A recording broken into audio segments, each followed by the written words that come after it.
Pada tahun 1260, Kubilai Han naik tahta menjadi Han Agung Kekaisaran Mongol. Ia menggantikan kakaknya, Mongke Han, yang wafat pada tahun 1259 Masehi.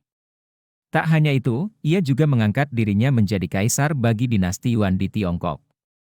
Sama seperti para pendahulunya, Kubilai Khan melancarkan serangkaian invasi ke berbagai wilayah. Tujuan utamanya ialah untuk memperluas pengaruh kekuasaan, serta melancarkan perdagangan dan menerima upeti dari negara-negara lain.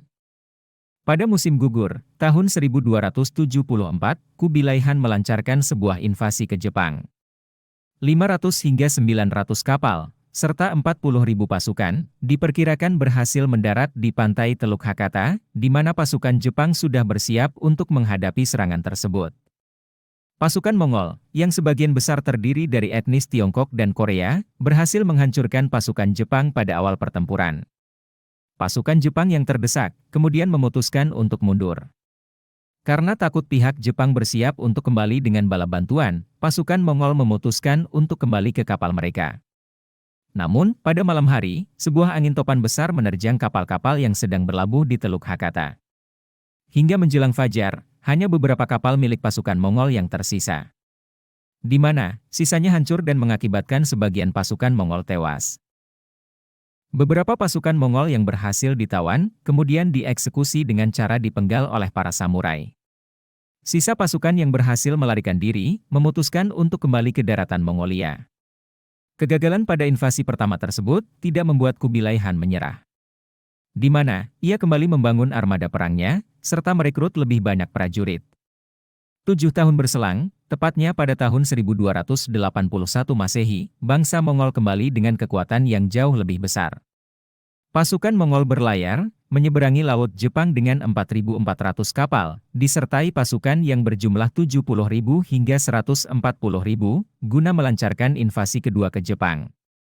Satu persatu pasukan Mongol berangkat dari semenanjung Korea, sementara yang lain berlayar dari Tiongkok Selatan, kemudian mendarat di dekat Teluk Hakata pada bulan Agustus tahun 1281. Pasukan Jepang yang sudah bersiap menghadapi invasi tersebut, memutuskan untuk membangun sebuah tembok pertahanan, setinggi 2 meter.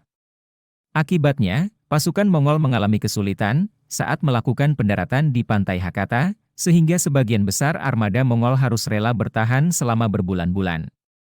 Keesokan harinya, pada tanggal 15 Agustus, pasukan Mongol yang sudah kehabisan bekal dan persenjataan, memutuskan untuk segera melancarkan serangan terhadap pasukan Jepang yang jauh lebih kecil. Namun, sekali lagi, angin topan besar melanda hingga menghancurkan armada Mongol, dan untuk kedua kalinya, invasi Mongol mengalami kegagalan. Sebuah catatan Jepang kontemporer menunjukkan bahwa lebih dari 4.000 kapal Mongol berhasil dihancurkan, dan karena minimnya persenjataan, sekitar 80% pasukan Mongol tenggelam atau dibunuh oleh para samurai di pantai. Setelah mengalami 2 kali kegagalan dalam invasi tersebut, bangsa Mongol tidak pernah menyerang lagi Jepang setelah itu. Namun, menurut beberapa ahli sejarah mengatakan bahwa, setelah peristiwa tersebut, Kaisar Jepang mengakui kedaulatan Mongol, serta mengirimkan upeti.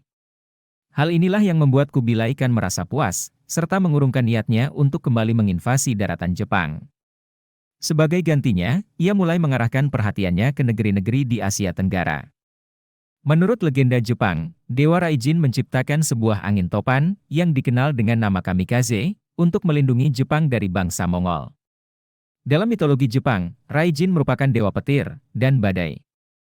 Dalam ajaran Shinto, Raijin digambarkan sebagai roh yang menabuh sebuah genderang untuk menciptakan guntur.